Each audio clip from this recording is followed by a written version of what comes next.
नमस्कार. www.bhaskarjoshi.com या वेबसाईटवर मी काही नेत्यांचे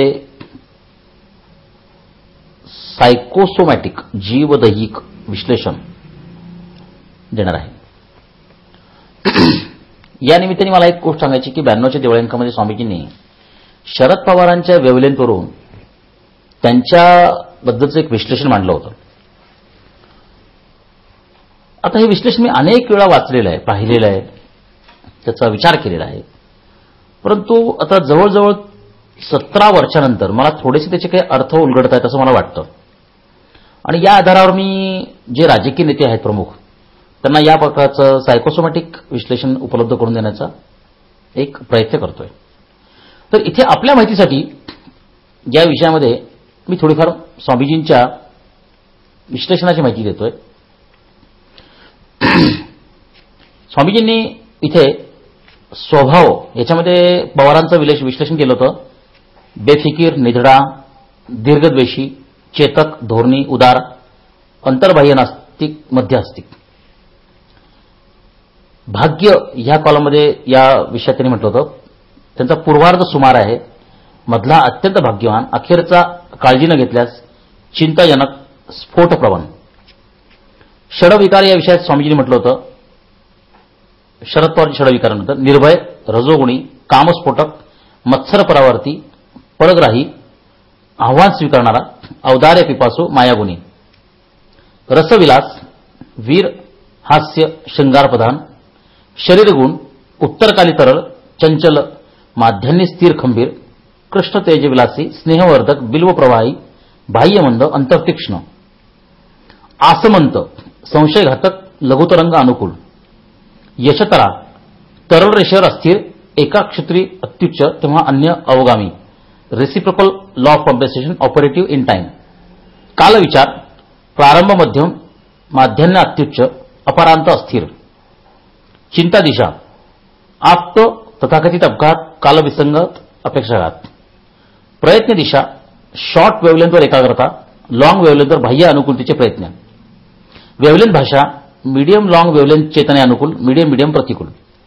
हे जे विश्लेषण स्वामीजींनी केलं होतं ह्याचे अर्थ काय होतात ह्याच्यावर मी आता एक लेख लिहिलेला आहे. आणि जवळजवळ एक 200 पानांचं पुस्तक, म्हणजे स्वामीजींनी शरद पवारांच्यावर जो सखोल अभ्यास केला त्याच्यावर एक 200 पानांचं पुस्तक मी तयार केलेलं आहे. आणि 30 एप्रिलला एक शरद पवारांच्याबद्दल त्यांनी जे म्हटलं होतं स्वामीजींनी की हिमनग आहे त्याच्यावर मी चित्र तयार केलं होतं. इथे त्यांचं हिमनगाचं चित्र मी दाखवलेलं आहे. आणि याच्यामध्ये त्यांच्या पक्षांतर्गत बंडखोर जे आहेत हे म्हणजे इथे हे पानबुडे दाखवलेले आहेत. त्यांच्या पूर्वीच्या प्रयोगामध्ये जे लोक बुडाले म्हणजे रिपब्लिकनचे काही गट तट, समाजवादी पार्टी, पुलोत, हे त्यांचे प्रयोग जे बुडाले प्रयोगामध्ये काही लोक, काही बंडखोर, हे तिथे लिहिलेले. आणि या हिमनगाशी धडकणारे समाजवादी काँग्रेस, शिवसेना, काँग्रेस अशा बोटी दाखवलेल्या आहेत.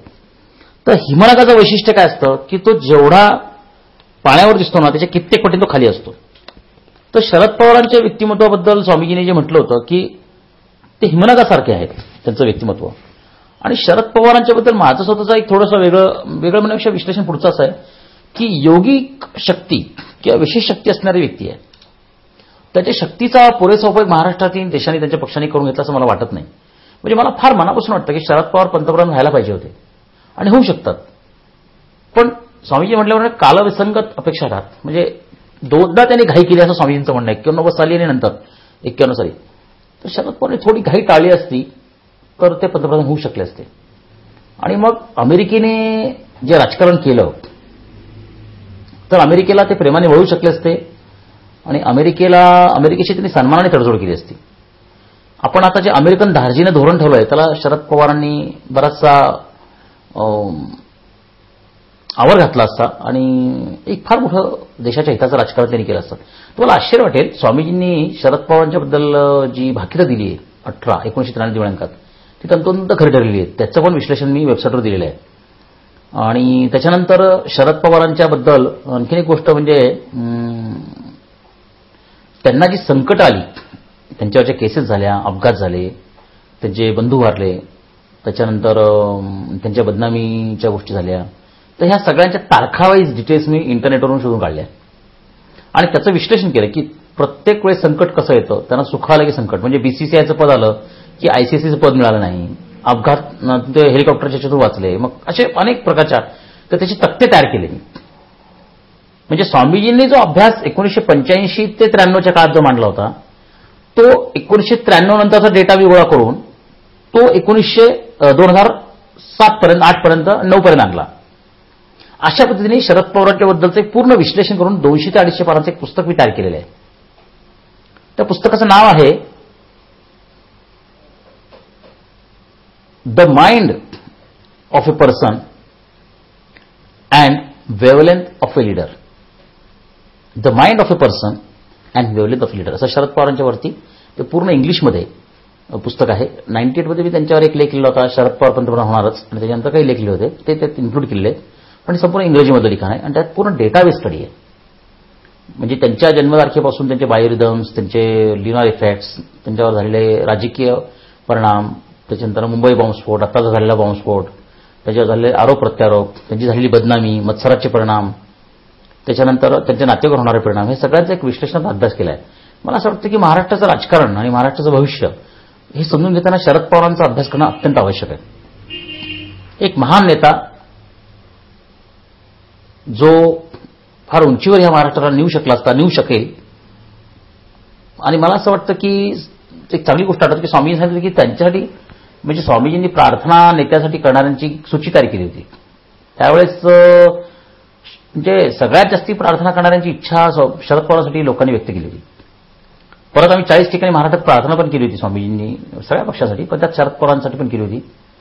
तर शरद पवारांचं जे एक व्यक्तिमत्व आहे ते विलक्षण आहे आणि मला असं वाटतं की म्हणजे या फिल्मच्या निमित्ताने मी त्यांच्या अनुयायांना, सहकाऱ्यांना, नातेवाईकांना असं आवाहन करेल की त्यांनी या संशोधनाचा, निवेदन दिनाचा लाभ घ्यावा. आणि येणाऱ्या काळामध्ये एक मला या निमित्ताने असं सांगावंसं वाटतं की ही विधानसभा निवडणूक शरद पवार आणि बाळासाहेब ठाकरे यांच्या दृष्टीने अत्यंत महत्त्वाची आहे, विशेषतः त्यांच्या भावी पिढ्यांच्या वारसदारांच्या निमित्ताने. कारण दोघांचं वय पाहता त्यांचा महाराष्ट्राच्या राजकारणातला फार मोठा इंटरेस्ट असेल असं मला वाटत नाही, बाळासाहेबांचा आणि शरद पवारांचा. परंतु उद्धव ठाकरे, अजित पवार, सुप्रिया सुळे यांचं सगळं बघता ह्या दोन्ही कुटुंबांचा आणि दोन मोठ्या नेत्यांचा एकत्र येण्याची शक्यता मला अजूनही वाटते. 93च्या दिवाळ्यांका स्वामींनी सांगितलं होतं की शरद पवार आणि शिवसेना एकत्र आले तर कोणी टिकणार नाही. मला अजूनही का कोणास ठाऊक असं इंट्युशन आहे की ही शक्यता नष्ट झालेली नाहीये. मला आठवतं चांगलं 99 साली उद्धव ठाकरे मला एकदा असं बोलले होते की आमच्याकडे तराजू आहे आणि एका तराजूत शरद पवार, एका तराजूत बीजेपी आहे, तर कोणाला जवळ जायचं. तर मी त्यांना सांगितलं की तराजूचा बॅलन्स मी जर करू शकला तर सत्तेमध्ये याल. 99 साली सुद्धा शिवसेना, बीजेपी, राष्ट्रवादी एकत्र येऊ शकले असते, शरद पवार एकत्र येऊ शकले असते, 2004 साली पण येऊ शकले असते. पण आता ती शक्यता मला जास्ती वाटते. ह्याची काही कारणं आहेत, याचं विश्लेषण आहे, पण त्यात मला आता जायचं नाहीये. परंतु या निमित्ताने मला असं सांगायचं की स्वामीजींनी जे मनोकायिक सायकोसोमॅटिक अनालिसिस जे केलं नेत्यांचं, तसं अनेक नेत्यांचा उपलब्ध करता येईल. नेत्यांनी ह्या तत्वज्ञानाचा, या वेवलेंथ बेस अभ्यासाचा उपयोग करून घ्यावा आणि आपलं कल्याण साधावं हीच सदिच्छा. धन्यवाद.